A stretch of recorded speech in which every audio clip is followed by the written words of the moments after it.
outpatient, sports medicine, those kind of things. So I know we're expecting Jeremy to come in, but to those in the audience, what we have represented right now are the NFL and the MLS leagues, and those therapists that are participating in those as they're the head people of rehab per se. And so the background that we're looking to do is basically, I'm just going to ask you some questions. Our group that we have is very active in asking questions as well. So we'll just make sure that they can be heard. If not, I will repeat the question to you, or if you just point to your ears like you can't understand or hear. We're kind of spread out here. And so just quickly, I guess, to get us started, if you can give the background that ties you to Pitt, and then we'll kind of like walk our way through. So first, how you got to Pitt as a physical therapist, and your training here, and then we'll kind of walk our way to where you're at now. Is that cool? All right, let's go with Jason. We'll start with you, Jason. Nice to meet everyone. Hopefully you had a crazy busy day today. I did my undergrad at Cal Berkeley. I then went on, I got my physical therapy degree at Washington University in St. Louis. From there, I went to Pitt for my sports residency. I believe that was 2009, 2010. And yeah, great experience over at Pitt. Great people, great organization, great program.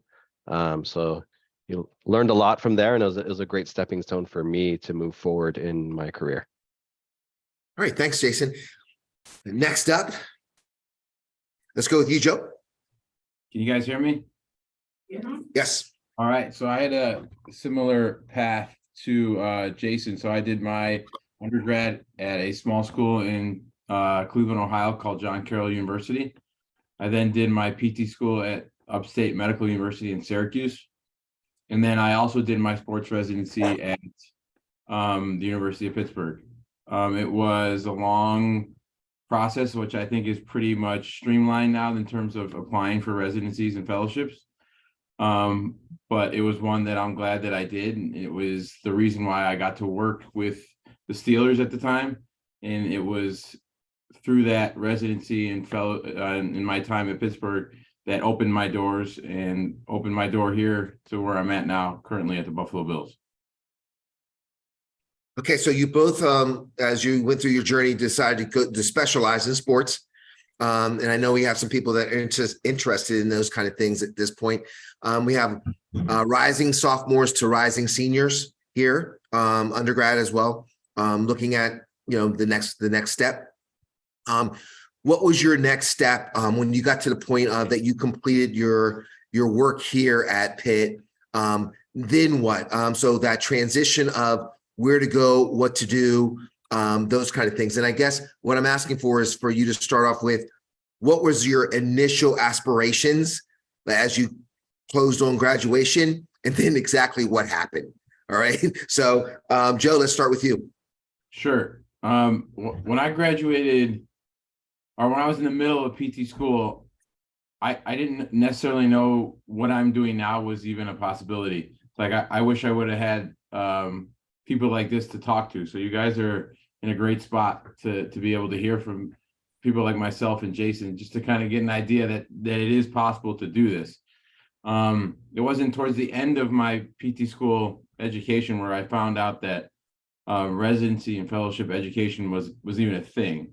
And since I'm not an athletic trainer, I thought working in this setting was impossible. But it was through my time at the residency where I found that this could be possible without having to be an athletic trainer. So I was able to do that, complete that, sit for the SCS exam, and sure enough, it landed me in a place like this. So I guess I didn't start thinking that this was possible, but here I am. Awesome. Jason? I always loved sports, and I'm sure a lot of you play and you grow up playing, and you have an injury and you figure out that it's kind of cool to rehab yourself and get back to the sport. As an athlete, I was a pretty competitive athlete. I was on the U.S. national team for the sport of Taekwondo for about 7 years. So I spent some time as an athlete at the Olympic Training Center in Colorado Springs. And that was when like kind of my first experience as far as being an athlete in that realm. You know, you have high level athletes all around you where everything is geared towards sports performance and getting you better so you can compete. For me, I was on the mat. So going to PT school, originally, I always wanted to be in some type of sports setting. I just didn't know what it was. During one of my last clinical rotations in physical therapy school, I interned at, it was called Athletes Performance at the time. Now it's called Exos.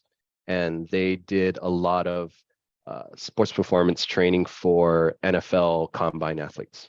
So that was kind of one of my, it was a great stepping stone experience to kind of see that. So that's why, like Joe, I was like, okay, I want to further my education. I want to learn a little bit more about this. So I applied for the residency. It was a hard, long process. I forgot how many interviews we had on that day. So I was fortunate enough to go to Pitt. After Pitt, I came back here to LA. So I'm from here, my family is here. So I came back here, and then about a year into it, I started to work for Cirque du Soleil. So Cirque du Soleil had a resident show in Hollywood. So I worked for them for about 2 years. And then I went on to, the show closed and I went on to, I opened my own practice. I still have my own practice right now. So I went in to do my own practice thing, and then the opportunity came up to join the Los Angeles Football Club. It's a Major League Soccer team here in LA. This is my 6th season with the club, and it's been great. It's a challenge to balance having a clinical life where I have an organization with my wife. She's a chiropractor, and to still be able to work in pro level athletics. It's really a blessing, but stressful at the same time. Yeah. And 2 kids. And 2 kids, yes. Okay, so now you're into what you were doing. Joe, how do you then land? You know, you go from John Carroll, not really knowing what things existed, to the Buffalo Bills. How'd that happen? I think a lot of it has to do with the networks and the people that I met while I was at the University of Pittsburgh.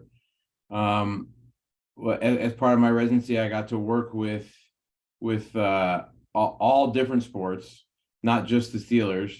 There was many days where I walked up to Tara's office just a few feet away from where you guys are sitting and asked her, like, what more can I do at the university? And she made a call, and next thing you know, I'm getting a call from someone at the university to go spend some time with them. Whether that was Pitt baseball, I even spent a little time with Pitt football. I mean, these weren't things that were necessarily a part of the residency, but she made possible for me. And it was through all these different networks and through all these experiences that landed me this job, because those people spoke on my behalf, and I wouldn't have been able to do this without those people speaking on my behalf. So I always say I stand on the shoulders of giants, and I'm just, sometimes happy to be here, and that's it.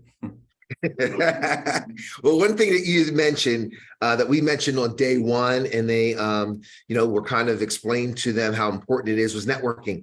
You just got done saying it. And so I'm hoping that through these panels that they're hearing some of the trends or the vibes of the over and over and over how important networking can be. Jason, thank you for sharing, Joe. Jason, what's up with you? I think similar situation. A lot of the relationships that we've built over the years and the experiences that we had over at Pitt, you're going into the medical doctors meetings, going into their rounds, you're working with like-minded clinicians. I think you guys went to Pitt today, so you probably saw Rick. Like Rick, I was working alongside with Rick and Keelan and all these giants that are there still. And I think having good people around you is a key thing to just moving on in life. And you can build on those relationships the same way. Even when I got the Cirque du Soleil job, that was referred to me from an athletic trainer that I knew at the Olympic Training Center. She was the athletic trainer / physical therapist for USA Gymnastics. So she called me and said, hey, there's this opportunity. When this LAFC thing came up, it was my mentor over at Athletes Performance during one of my clinical rotations. Like he was my mentor, and we kept in touch pretty much every week, every month till now, and we still do. And yeah, it's building on those relationships to have a shot and have an opportunity, and then using the skills that you've learned over time to work for you. You know, you still got to work hard. You still got to be good at what you do, but you also have to be a good person at the same time. So another word you mentioned, another word that's important is the mentor. You know, having a mentor. Eventually, if it not even probably even now that you are a mentor to others that are coming up through. Tell me the importance of that and how that came about, both of you, in the mentors. You know, like myself, Tara, we don't get here without, like Joe said, the support of people believing in you, trusting in you. But then also as a mentor, you're talking to someone who's kind of keeping it real, encouraging you, or saying, hey, listen, I think you should think of something else. And they're straight up no chaser type people who don't really beat around the bush. Right. Just not so much that you have to give us names of your mentors, but do you have them, and what effect have they had not only in your professional life but on your personal life? Tony, I think you spoke to it. Someone that keeps it real and keeps you accountable, doesn't beat around the bush. I think in order for any of us to succeed, we have to be able to take constructive criticism, and there will always be times that are not as smooth, not as, you know, like you can ask me and Tara go back, and there was a lot of rough times when I was over at Pittsburgh, and look at us now. I think it's being able to learn from those moments, put your best foot forward, and then it's a judge of your character as well. It's not only how good you are as a physical therapist, it's a judge of character, because whether you want to move on in regular professional life or your family, or especially in professional sports, you're going to be in really, really tough situations that don't make you feel that great. And it's a testament to yourself if you can move on from those moments and learn from them and show that, you know, you have that memory that you can just kind of put it aside and just kind of move forward. So you need people in your life, we call them mentors, that can hold you accountable to those things. Joe, what's your take? Yeah, I can agree with everything both of you have said. Just underneath your guys' feet in that clinic, I can't tell you how many times I had to be set straight. But it's what helped me, or helped me get to where I'm at. I know not everyone kind of responds that type of way to that type of criticism, but that's what works for me. I needed kind of that tough love. Like, hey, Joe, you're being an idiot here. You need to do this instead. And no one has malintent with that. They're just trying to make you better. And as soon as you can understand that and wrap your head around, or and latch on to those people that are willing to do that and still take you under their wing and still show you the way, those are the most invaluable people in your whole life. And I'm still so close with those people, and to me, those are the closest people, because, you know, they did just that, kept it real with me. Thank you very much for sharing that. Now, as we move into your current jobs, or even past jobs that you have, like, you know, I know, Jason, you've had, you know, other jobs leading up to that.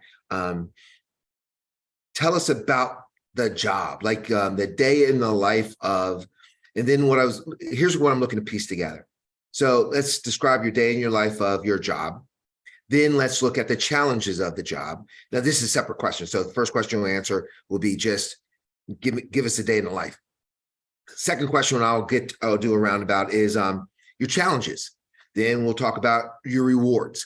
And then anyone who wants to jump in at any time can also jump in. But I'm just trying to lay the basis of where you're at and what you're doing. You're two different sports, but you're both professional at a professional level, which means people are making a living off of what they're working. This isn't high school and this isn't college. This is like, they have families to feed and all those kind of things and pressures of survival, actually.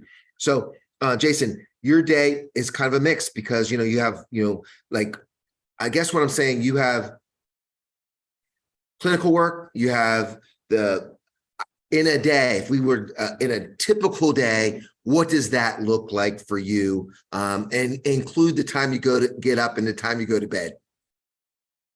It's a long day. I'm an early riser, so I typically wake up at 5. I like 5 o'clock because it's quiet and my kids are sleeping. And I usually do, it's either work for my office or the club. Trying to make sure that I'm planned out for the day.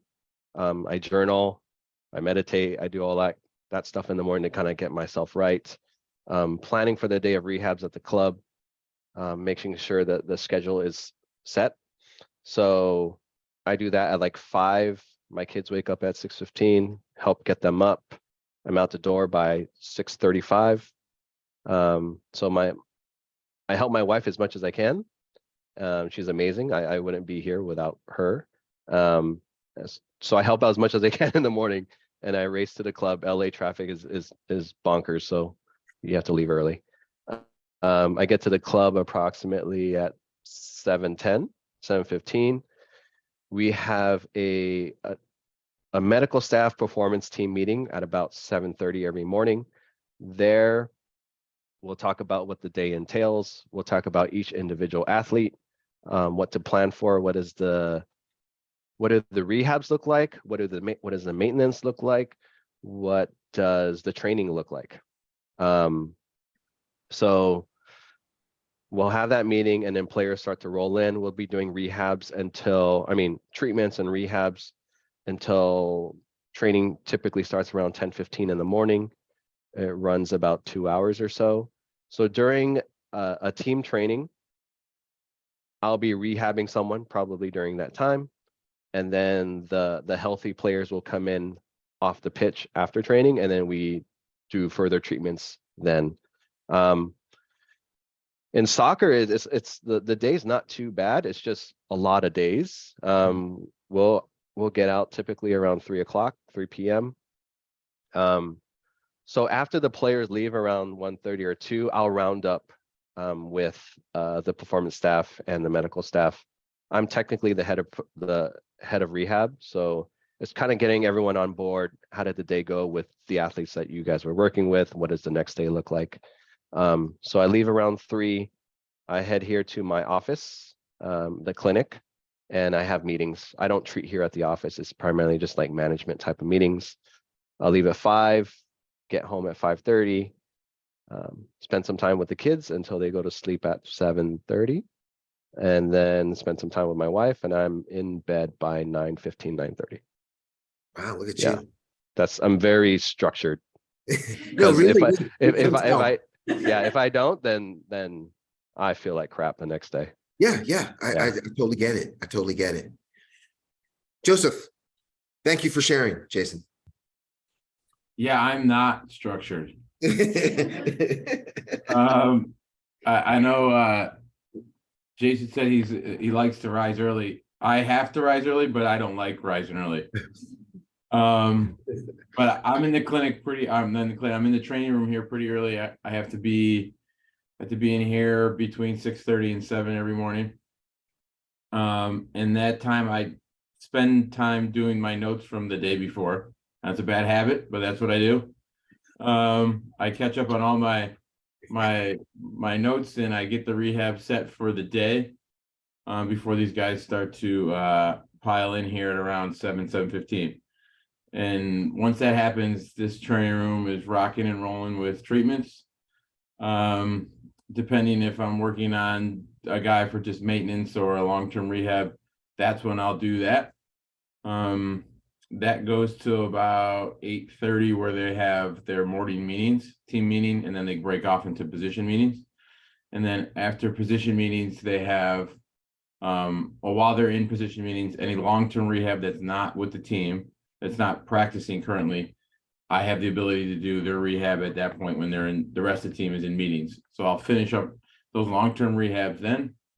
When the rest of the team gets out of meetings, we have this thing called transition period, where it's the team's, everyone that's going out to practice that day's ability to prep to perform, we call it. So we do all their maintenance stuff, their prehab stuff, their potentiation stuff before they go out to practice at that point. And then I'm out at practice for a couple hours, depending on the day. Then we come in and we do post-practice treatments. And then after post-practice treatments, those guys go back into meetings. And at that point, I'll tell myself I'm going to do the notes from that day, which I never did end up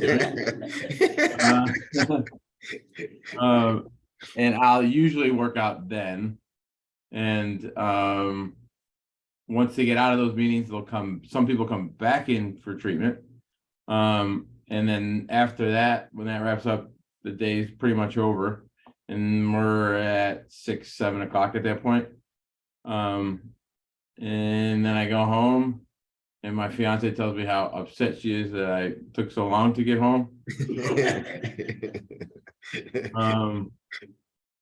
And then I just kind of chill before it's time for bed, and that can range from anywhere between 9:30 and midnight. So it's about as structured as I get. Well, I appreciate you. I appreciate the contrast actually, Yeah. To what makes you guys tick. You know what I mean? Different jobs, but also different people. And I think that's the important part that they have to realize as well. Let's look at the challenging parts of your job now. You know, you're working with your team, medical teams. There can be some disagreements or different philosophies, as we would say.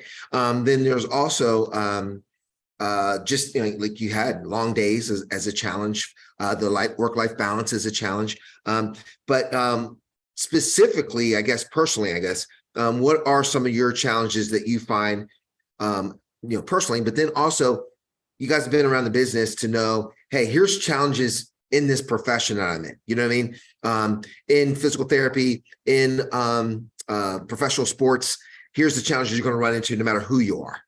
Jason, what do you have for me?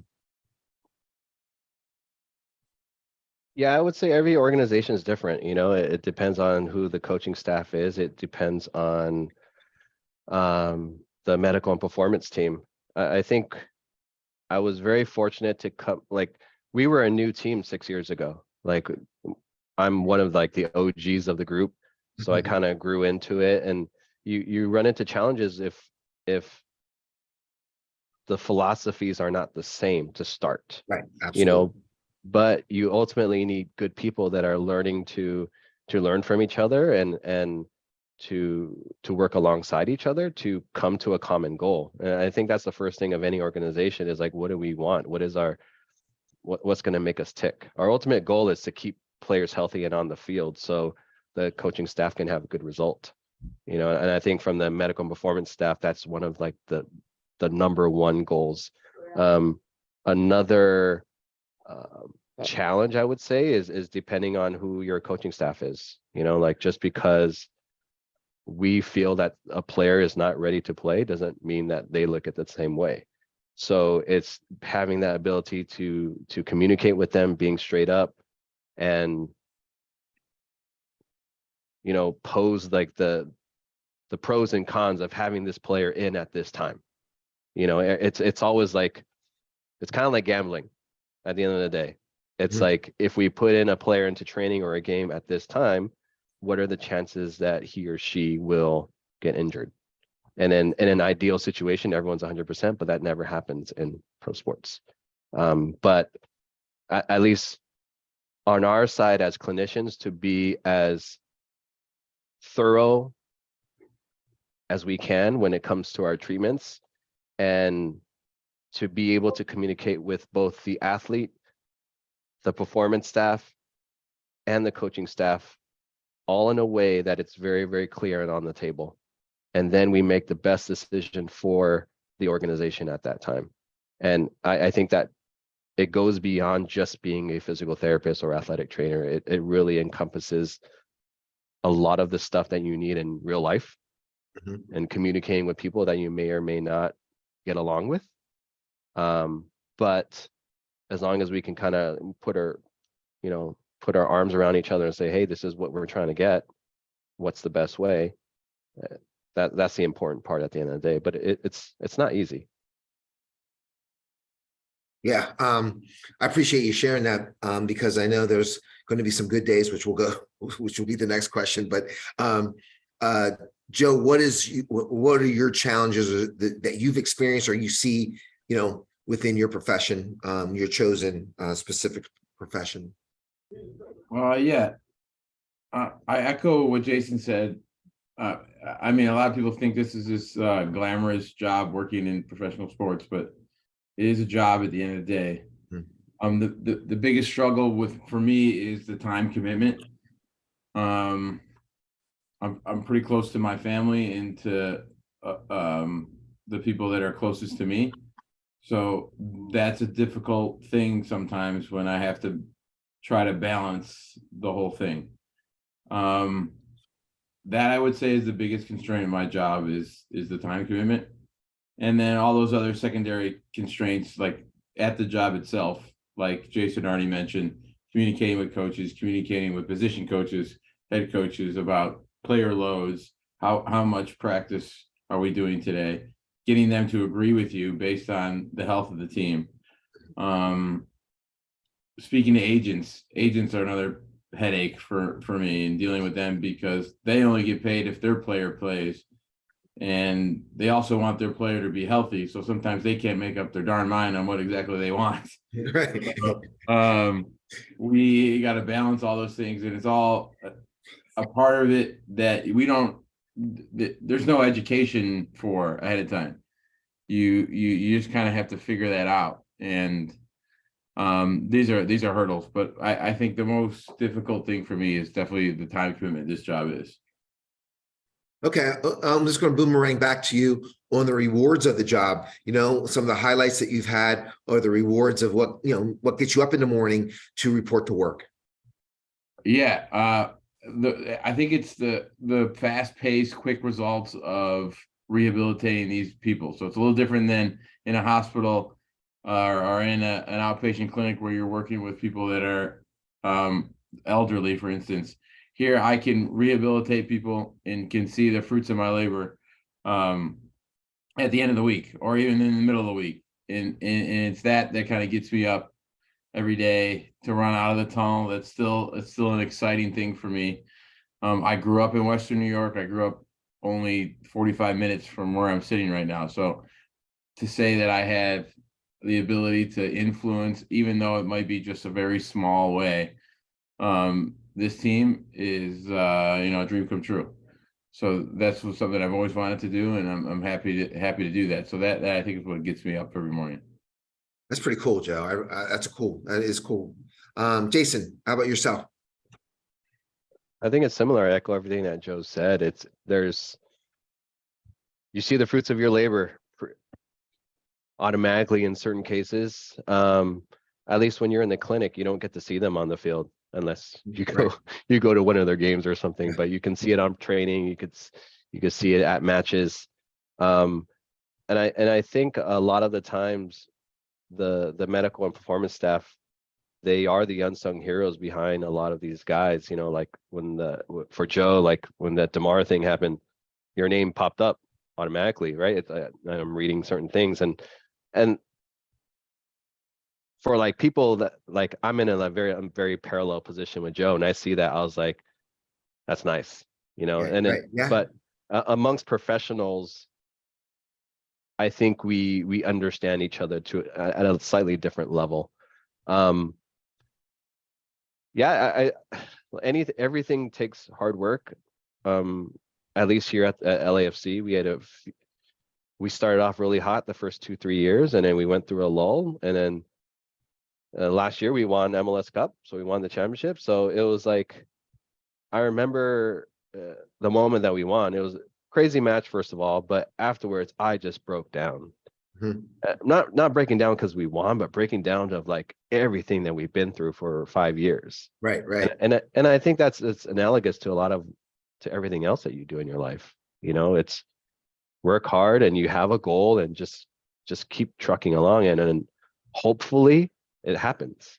Mhm. But there's no promises it's going to happen, but like there are going to be certain wins along the way that you can at least cherish and look back and say like, okay, like I did good work here. Sometimes like it's okay to pat yourself on the back that you did well.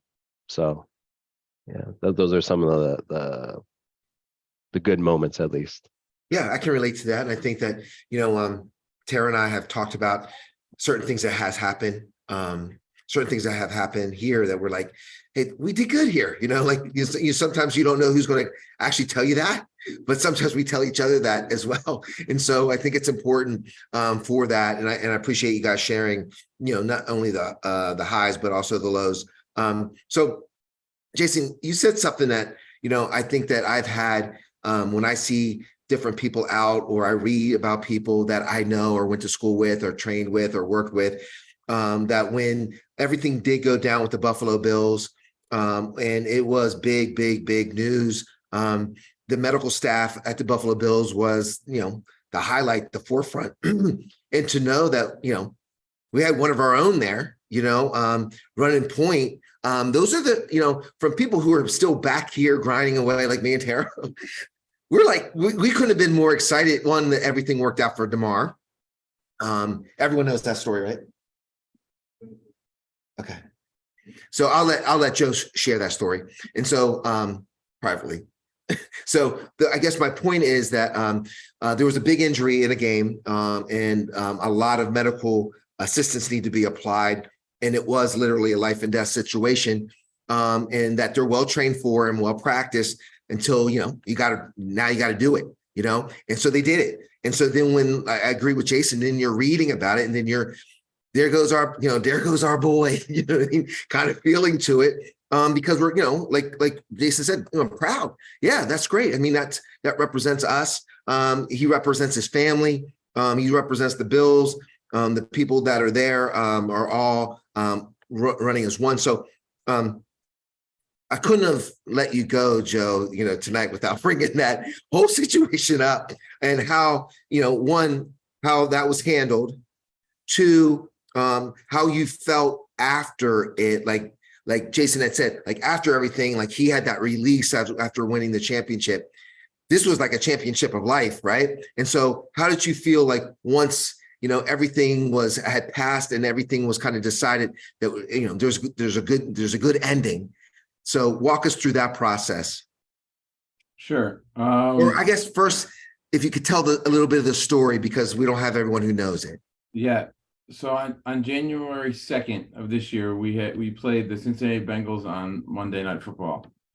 During the first quarter of the game, Damar, who is from Pittsburgh, from McKees Rocks, Pittsburgh, made a routine tackle and stood up and immediately fell to the ground and went into cardiac arrest.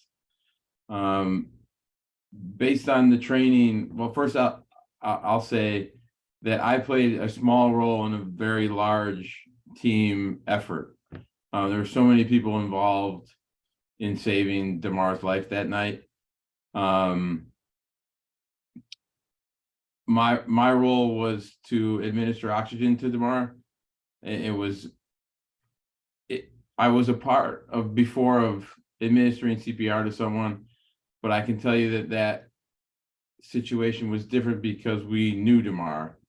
We work with Damar every day. He's like a friend. And if you know Damar, he's a very selfless young man. He knows that I have Pittsburgh ties. He went to Pitt, and he's just one of those guys that when they get all like anyone who goes to like these big schools, they get like the beginning of the year, they get like the swag from their school. They get like hats and shirts and coats from Pitt. And every year he'll come in here and give me something from that because he knows I have Pitt ties, and he's just one of those type of guys. And when we saw him like that on the field, it was a extremely emotional situation. I couldn't talk about it like I'm talking about it now for at least a month Mhm. after it happened, because I was fully, I mean, we had to, I mean, if anyone watched the game, you saw us, we used the AED, we had to resuscitate Damar. I've never, you just kind of have tunnel vision in a situation like that, because you practice it, you drill it, and that's, and when you have to use it, you use it. It really didn't hit me until after that night when we shut those ambulance doors. I was under the impression I might not ever see Damar again. It was that dire of a situation. But I have to thank all these people that I work with in this office and all these doctors that were there, these emergency medical physicians that were on site. I mean, if there's a place to have that happen, that was the place, because we were able to shock Damar, get an IV in Damar, all within 13 minutes of him hitting the ground and buttoned up in the ambulance. So it was a very efficient process, and he was a healthy young man, obviously, before that, so that helped his case as well. But that just goes to show you how important those classes are. So I would recommend everyone. I know it's easy to go through the motions when it's time for CPR class. It's something that's really important, and I stress that to everyone that is in our field specifically, but even the general public. I mean, even the general public has a chance to, to save someone's life. And, it wasn't just me, it wasn't even close to just me. There's so many people involved, and I'm just happy he's around still. And I hope I never have to do anything like that ever again. Yeah, exactly. We hope the same. We hope the same. So you mentioned in regards to relationships in the team, both of you have talked about that. Tell me about different levels of relationships. So one is, Jason, we'll go with you. You're working with the teams. You guys are working with teams. There are relationships. Tell me about your relationships with the players. Both good and bad. I mean, I've done a lot of team coverage, and there's some really nice players out there, and there's some really mean ones, and there's some really dumb ones, and there's some really smart ones. And there's some really funny ones, you know what I mean? Like, it's society, but it's tight quarters, as you guys know. It's really tight quarters. And so you can't avoid any of it. So tell us your relationships with the players over the years since you've been there since the inception, and then how you deal with those kind of things as well. Because some of them don't think you know anything, and then others hang on your every word, So how is that for you? It's been a blessing. It's really a brotherhood. It's really, and depending on the guys, and like some guys are like, I think our earliest signing from Academy, he was 16 years old, Right, so in a lot of those cases, you become a father figure to them, and not just a brother. I think we've been blessed to have really good players that I've been able to kind of have really good relationships with. But I think it's not letting the fame of the person get to you and the way that you treat them. You treat everyone the same. Yes, the guys that are paid more, you do have to pay a little bit more attention to them. But like, for example, one of our first signings, he was like one of the most famous Mexican players of all time. And then when I first joined the club, like, everything in the media was saying that he was not a great guy, but he's like the best guy in real life. You don't let the media portray guys. Right, exactly. And then last year we signed 2 really big European players. And again, but they're just guys. And then as long as you treat them the way that you want to be treated, hopefully they respect that. And I would say I've been fortunate. 80-20 rule. 80% have a really good relationship. 20, I may not. Yeah, that's fair. But That's actually the 20, Yeah. Yeah. But the 20, but I still want the 20 to know that if they need anything, I'm there for them, but I can't do everything for them. You have to Right. you have to meet me somewhere in the middle. It's not going to be 50-50. I know that. I'll Right. probably go 90, they'll go 10, Yeah. but you have to do something. But it's been a blessing, and it's a really good brotherhood. And I think I've been able to give some of the younger guys some wisdom, not only in sport, but like just in life situations. And I think they appreciate that. All right. Thank you for sharing that. Joe? Yeah. I can't speak to soccer, but in football, it's a pretty transactional place, especially the NFL. And what I mean by that is there's guys, this is a revolving door of, if you're not at the top of the roster, the bottom of the roster has 5-10 guys almost every week that we rotate in and out of here. So a lot of these guys are kind of rough around the exterior and trying to let you into their circle. Right. Because they're constantly thinking that you're out to get them. You're corporate, you're part of the league, and you're out to get them. What I try to do when these guys enter the building is make them feel as comfortable as possible with me, and know that, my best interest or their best interest is entrusting me their health. So I let them straight up know that, look, I don't cut you. I have nothing to do with what they do upstairs and how you get in or out of this building. But just know that you got to be honest with me, and I'll be honest with you on what I think is going on and how long I think it's going to take to get better. There's no politics involved with me, and I'm going to do my best to get you better, regardless of who you are. It's like Jay says, it's not always the case. There's guys that I have to spend a little bit more time on based on their salary. But it's making those relationships meaningful and trustworthy. I think is the most difficult thing based on the environment I'm in. But it's a challenge in my job. But at the same time, when you do get in, you are a lot of times in with these guys because you've done a lot for them, and they can trust you going forward to the point where there's guys not even on this team anymore. They don't even play football anymore. That are still afraid to go to doctors and will text me to make sure that this guy's not BSing them. Right. Yeah.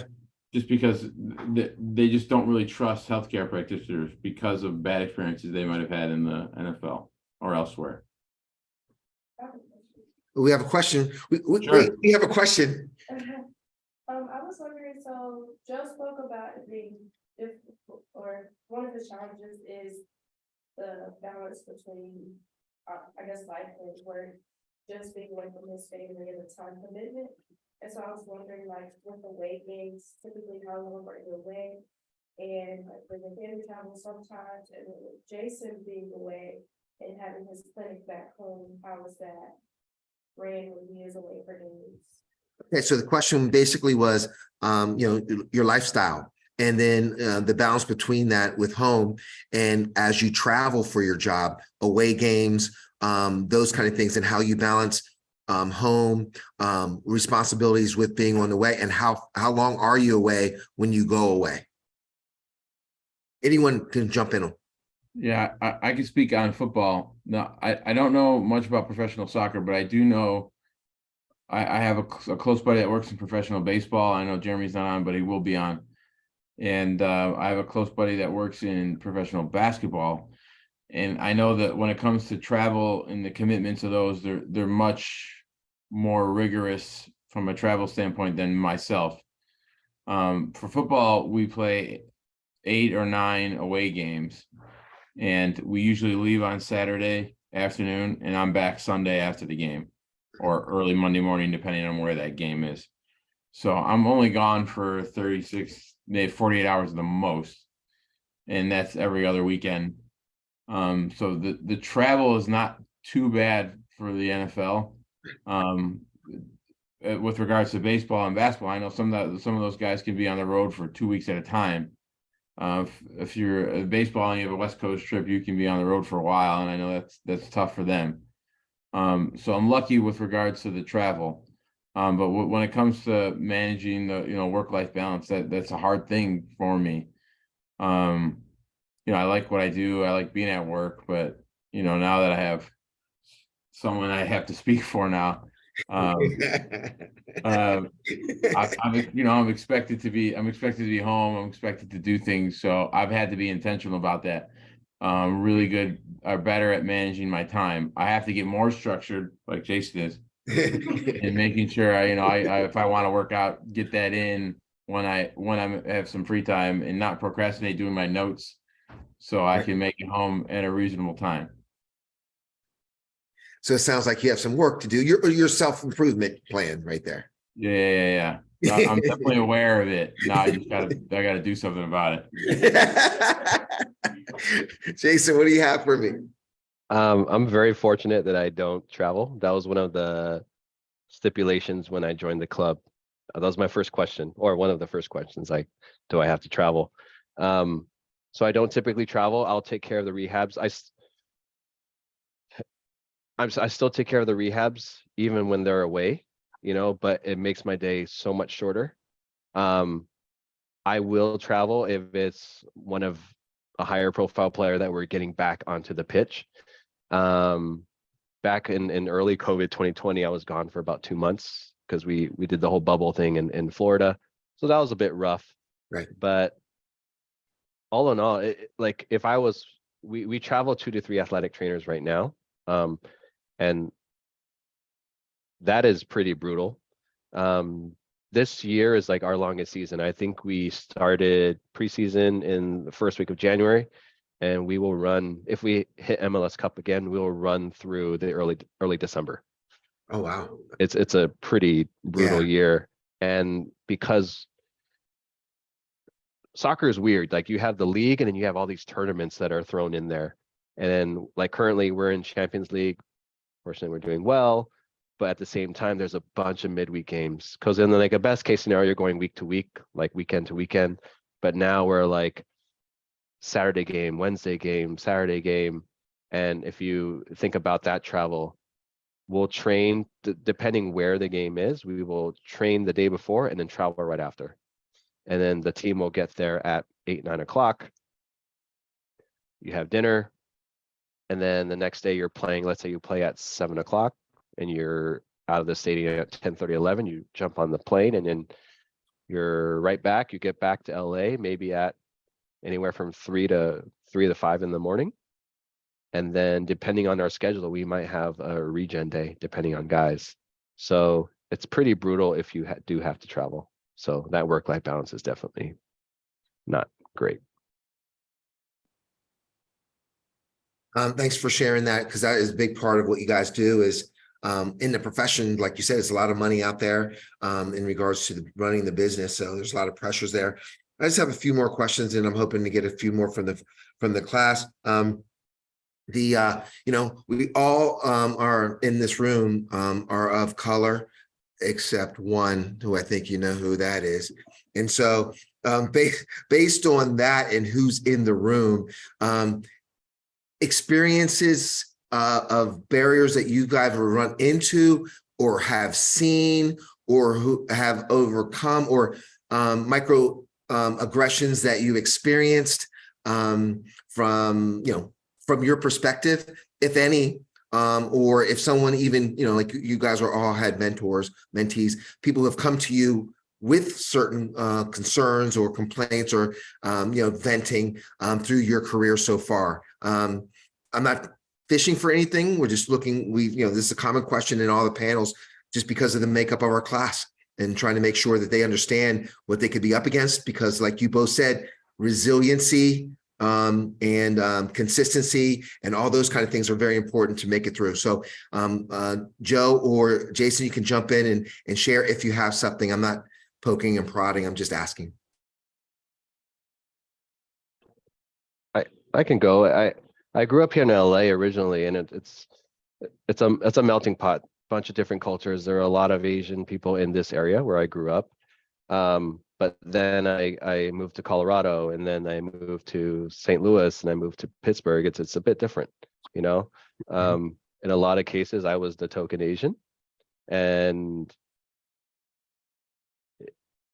you just got to fend for yourself. I wouldn't say I hit much racism, if I want to use that word. I didn't hit much of it, but at the same time, it was up to me to carve my way, to feel comfortable in situations that I didn't grow up in, and to embrace those cultures as well. And I was able to meet some really, really good people throughout the years. When it comes to professional sports, I'm very lucky, at least here in LA. Look at at least our medical staff. 1 Caucasian, 2 Asian, 3 Asians, and 1 Hispanic on our Wow, medical okay. staff. On the performance side, we have a South African, 1 Finnish guy, 2 Americans. So it's a very multicultural thing, and Cirque du Soleil was the same thing. Right. You know, it's a melting pot of cultures, and I was very fortunate to have those experiences at least.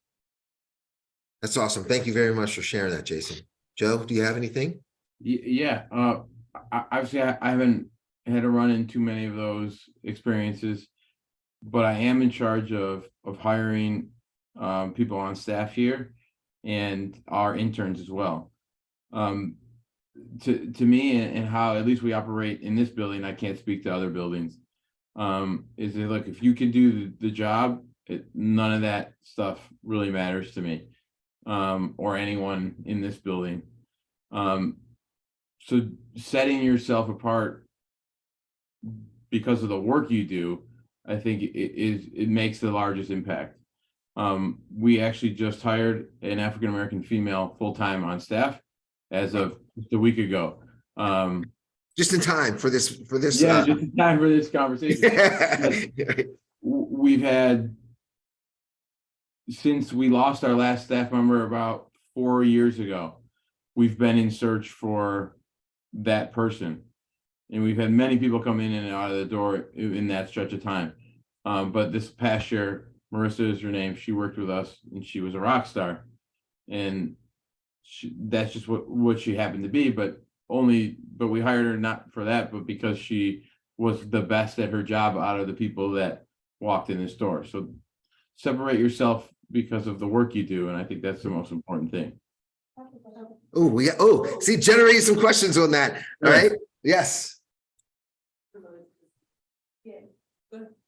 So not even so much with race or color, women, how many women colleagues do you typically see in your field and in your space every day? I know you say you just hired one, but just in general. How many women are hired or do you see in your space, in your work? So you mentioned a lot of different ethnic groups, Jason, but how many women do you have? Do you see?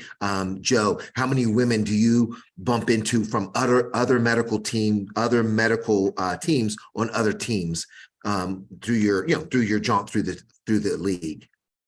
I would say at least 70% of medical staffs in the NFL have a woman on staff. In our building alone, we have a woman on the coaching staff. We actually have from I can remember, the first woman scout in our scouting department. That's a full-time member of staff. But it's a common thing here.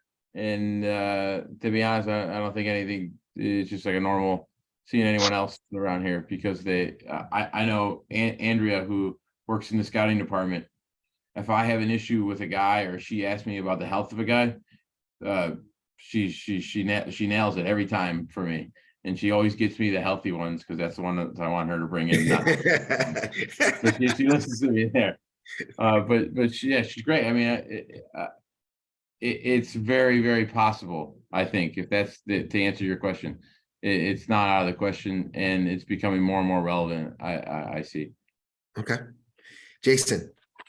Yeah, I agree with Joe. It's I would say it's not the majority of the group, but we do have a lot of women at least in our team. Our head athletic trainer for the second level team is female.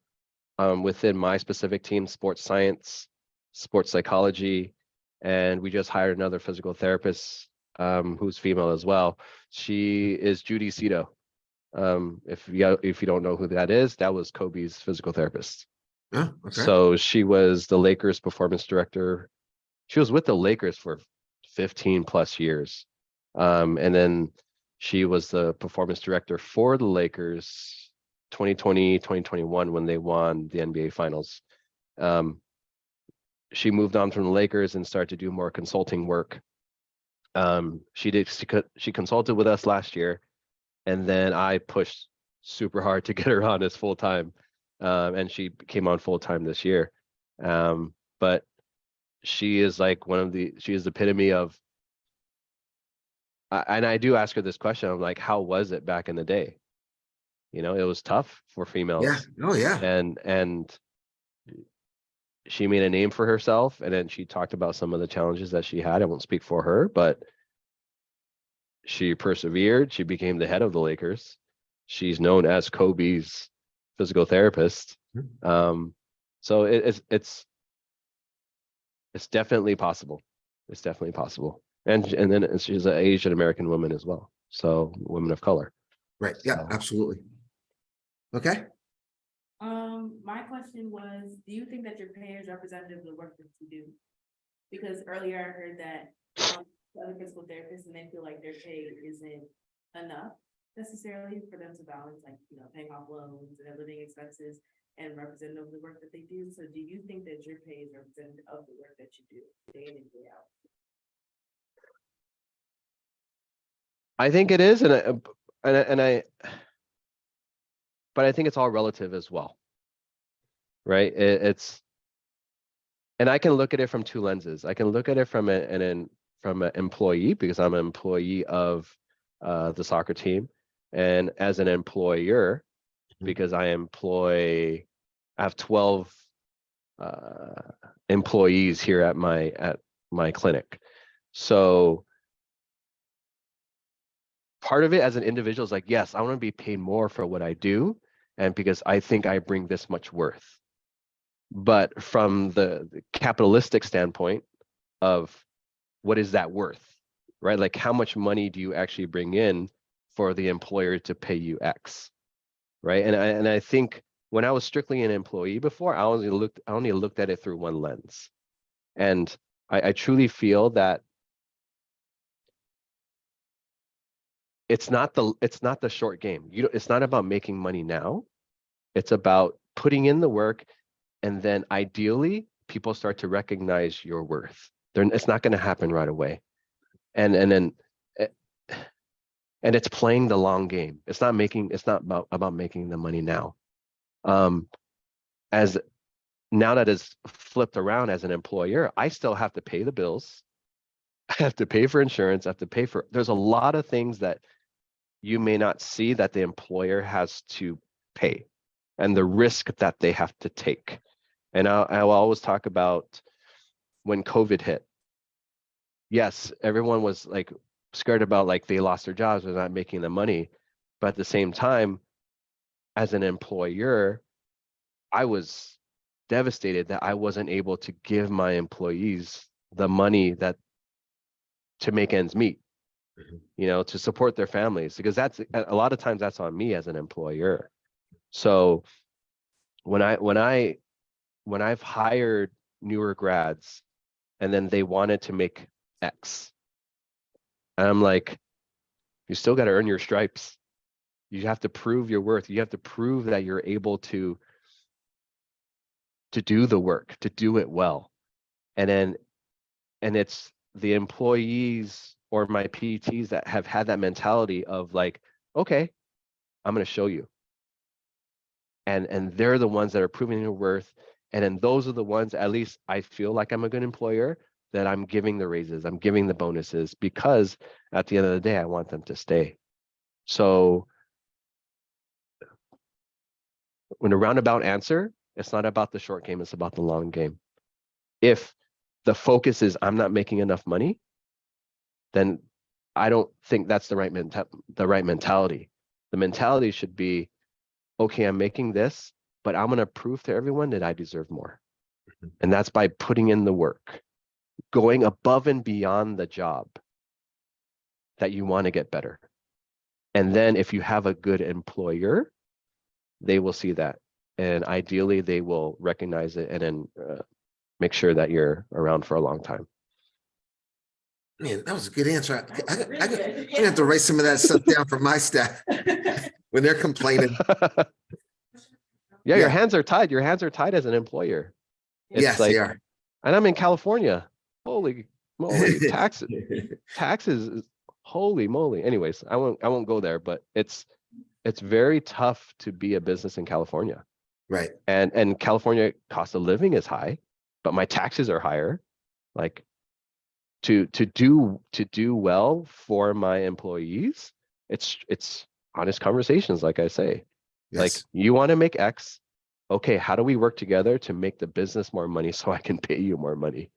When Right. when one of my employees asks for a raise, the first thing I ask is, how are you going to make that money so I can pay it to you? Mhm. Yeah, and then it's a conversation. It's not only, oh, I want to see more patients. It's, okay, because I want to be a leader, I'm going to help out with this. I'm going to help Right. mentor this other staff here to make Mhm. sure that they're getting better, that they're being productive. So in this ecosystem of an office, we all get better. And then I will be able to have the money to pay you more because I want to keep you here. Right. So There's that's, value. yeah, exactly. Okay. Hey, Joe, there was a question by Caitlin here. She's going to re-ask the question to you so that you can ask, if you have problems hearing it, let me know. She's pretty close to the mic. Yeah, I'm sorry. I had to get out for a second. Coach walked in and he needed something. My apologies, everyone. No, we understand. Yeah, we understand. And we appreciate your time on this. We do. My question basically was, do you feel that your pay is representative of the work that you do? Can you repeat that, Tony? I kind of got Yeah. half. Do you feel that the pay that you receive represents the work that you do? Oh, okay. I think anyone will tell you that they're not making enough, right? No one's making what they want to be making, right? I think it comes down to enjoying what you do, so you feel that you're properly compensated for that role. You know why I like doing what I do. We've already went down that road. In any job, there's discrepancies, right? There's people that you think you should be getting paid more than Yep. because of the job. That's just a universal thing. Correct. But I found that if you get kind of caught up in that, you're gonna spiral and your performance could be hindered because of it. And I caught the end of Jason's answers. If you just lock into to understand that your world is where your feet are, and you need to do a good job at whatever it is you're doing at that particular moment, and not worry about that other stuff, that the compensation will come if you're successful in that. But I think getting worried about that can just get you spiraling out of control, and because sometimes the grass isn't always greener if you think, oh, I'm going to just leave this place and go to the next one. You know what I mean? Right. I do. Do we have any more questions? Yes. This question is for Jason. This is a question for Jason. I'm gonna ask, like, how do you balance like working in the field and like owning your own practice, especially like owning a practice with your significant other?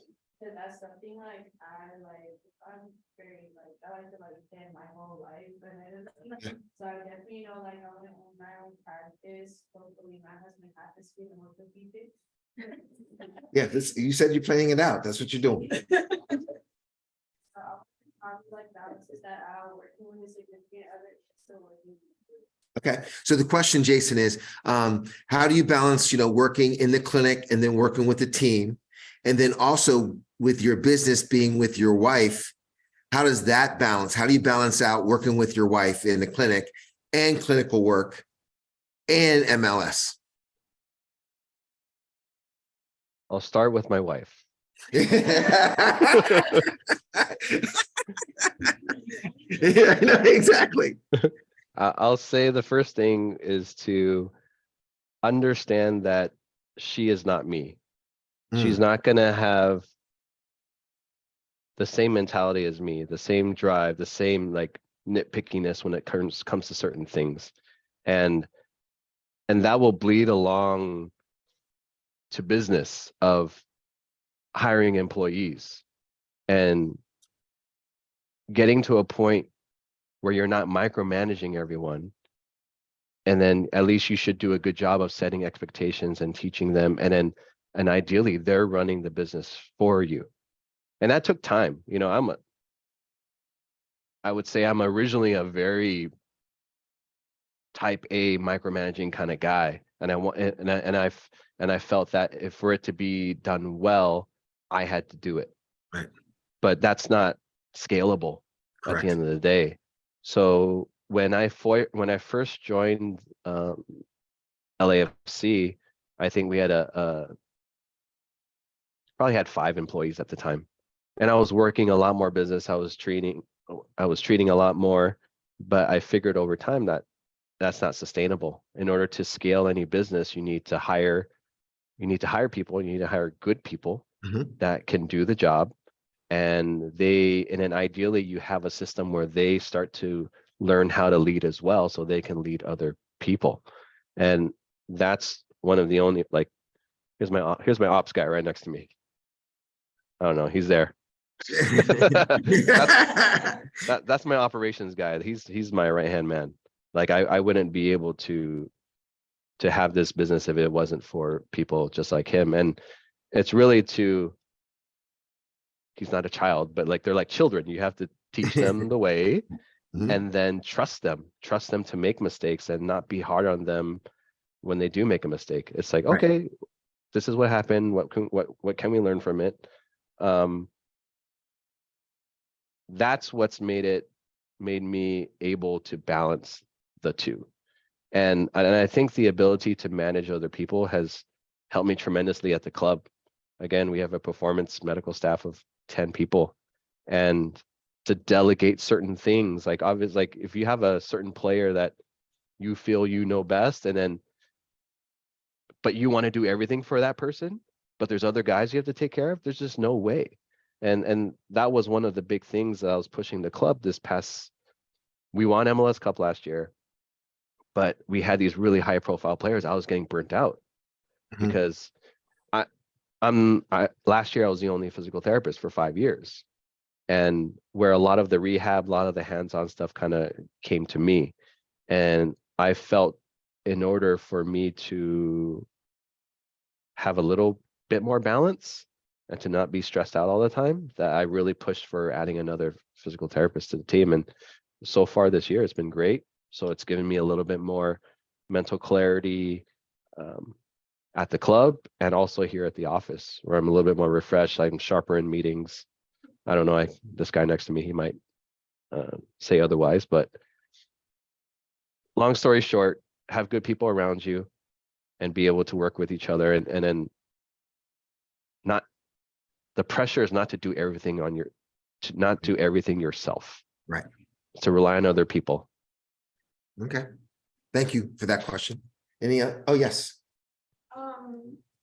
Do you guys get like a decent amount of PTO, or do you feel like,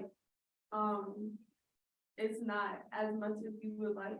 And how do you guys avoid burnout? So the question is, do you guys get enough time off? And how do you avoid burnout with the schedules that you're holding? I can respond to that. So my work is obviously seasonal. There's no PTO in the football season. It's 7 days a week for 6 months, but then I'll get weeks and months off at a time in the off season. So if you count it up, the average person's 9 to 5 with weekends off. Mine would probably be similar. It's just probably packaged in a different way. Right. If that makes sense to everyone. But mine just comes at big blocks of time at the same time of year versus having that consistent weekend off. If that makes sense. So if you're okay with that, then it's fine. But there's days in November in early December where I'm ready to like, run the heck out of here because of it's been 6 months and haven't had a weekend to myself yet. So that can be that's tough. Understandable. Jason. On paper, no. Um, but I truly feel it's all relative. I know there's always this talk, work-life balance, this and that, but it's your own work-life balance. It's what drives you. It's not you relative to someone else. Just because 2 weeks is enough for this person doesn't mean it has to be for you. I think truly you have to find that journey for yourself and what that work-life balance entails. Like, so for me, it's being present when I'm home. And like I said, I have that schedule. I'm home at 5:30, but we'll go back to my wife. It's having those conversations and, hey, I need you to be present when you get home. Joe alluded to it. Wife wants you home. All right, let me do what I can to be home and to be present and not on my phone, but also have an understanding that we are pretty much on call 24/7 with these players and for the organization, but having a person that you can trust that understands that, and then that we're not trying to take that for granted. Because you look at my life, yeah, we had an off season of a month and a half, but instead of taking a vacation, I was taking care of a guy that broke his leg in the final. For that time being, I was still running an office. So on paper, it doesn't look like time off, but it was time off a little bit from the club, even though I was taking care of the player, to focus on something different. And my hope is, and I talk about this all the time when people ask me, like, how do I do what I do? It's because sooner or later, I will have created a life for me where I can take as much time off as I want. And I'm building that life. It's that long play. Yep. And we all want the vacations. We all want the big pay. We all want these things now. But it's having perspective. Talking to, like when you talk to when you talk to the older generation, I guess I'm older generation. It's, you have to earn your stripes. Not everyone is a one-hit wonder overnight. It doesn't happen like that. You have to put in your work, and then you learn from people. If you build the life that you want, like, what do you want? I want to have X amount of money. Let's say it's money. I want to have this house. I want to have this family. It's not going to happen today. It's going to happen later on. But now that you know that, what are the steps to get there? And then planning, and then just having, like I said, we have mentors that you can talk to set you straight a little bit. And for example, I have a lot of young players, and let's say we signed the player on the cheap, and he made a name for himself. And 2 years later, like let's say he has a 3-year contract, 2 years in, and he's like, man, I need to get paid more. Like, these guys don't understand, blah, blah, blah, blah, blah. I go, from a business standpoint, they signed you on the cheap. They're making money on you. But if you're going to take that perspective, like, I want the money now and this and that, then it's going to ruin the way that you play.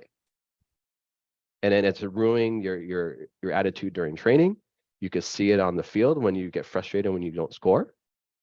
And then it's just like a downward spiral. And then the talk is like, look, you will only make more money if you continue to do well. Right. So put the noise to the side, and then focus on what's important. Focus on doing well so you can make your money when the time is right. So it's really having that perspective for yourself as you move through it, and then being patient just a little bit. I think that's something that I would, if I looked at myself, I am a very impatient person in general, but I think being older and having these experiences, I'm like, oh, okay, I could have been a little bit more patient. That's fair. We're going to wrap it up here. Any other questions? Okay, so we don't have any questions. So here's what I'd like from you guys. I like, one parting shot from each of you. Kind of your last words of whatever you want to say to the crew. We have some terrific people in the room who've been very hooked in and very present in the process. So, Joe, what do you have for us to, your last parting shot? Sure.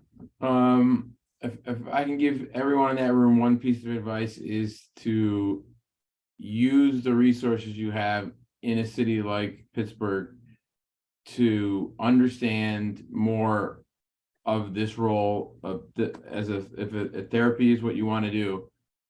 There's so many resources in Pittsburgh to leading you on the right road, to making sure that is what you want to do, and if it is what you want to do, to let you blossom into what you want to do. I think I can't think of a better city that's really known for making PTs and giving them a fighting chance wherever they go. So use these networks that you're building in Pittsburgh and, let them blossom. Can stay in touch with these people, stay in touch with Tara, stay in touch with Tony, stay in touch with all these people that you met today. Because you never know when these doors might need to open up for you. And a lot of those people can do that for you. So that would be my big takeaway.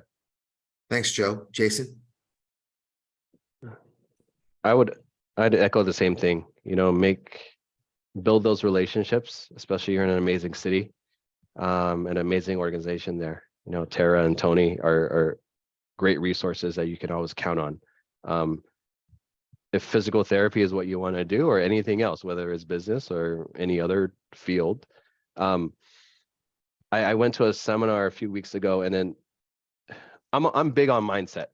So there's a thing called force of habit versus habit force. So a force of habit, I always like to say, is like an excuse. Well, like, let's say you want to lose weight. Like, why are you eating McDonald's? Force of habit.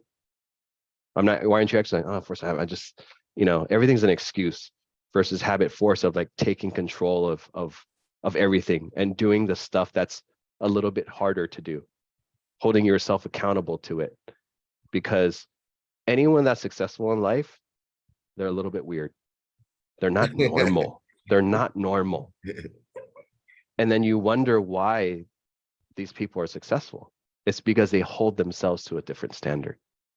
So at least within every one of you is to find that. And then what makes you special? What makes you successful?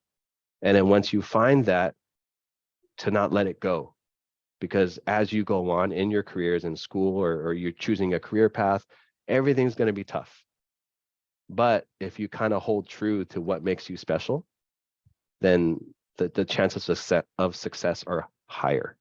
Nothing's a guarantee, but that would be my parting words there. Wow, man. Jason, you just brought it today. You both brought it. I would say that words can't express the gratitude that we have for you guys giving up your time in your busy schedules to participate in this program that Tara's put. I know we're all here for this. We're all here for the same reason. It's Tara. You know what I mean? It's Tara. That's why we're all here. You know what I mean? And so I can't say enough about the insight, the stuff that you've shared with us. And then, I wish you nothing but the best of luck for the next season, or until the next time we cross over. But you participating in this program, I'll speak for Clarice and Tara as well, and the rest of the students here, giving us your perspective from the professional sports background, along with a mix of clinical work and home life balance that we're both jamming you up on right now. So we're gonna let you go.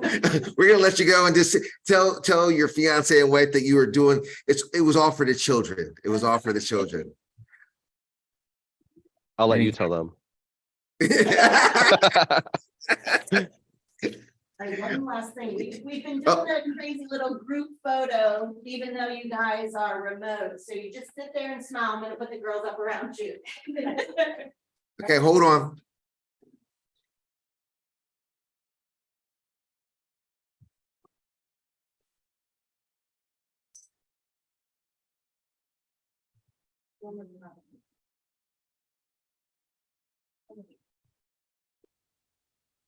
Don't block Joe. Okay, right now they're just gathering around the TV screen. We'll tell you what, we're all tight. You got, okay, you got to smile right now. There we go. Yes. All right. Thanks a lot, fellas. Truly appreciate the time. Good luck and be safe out there. And we'll be in touch. Thank you. Thank you. Good luck, everyone. Take care, everyone. Nice meeting everyone. Hi. You asked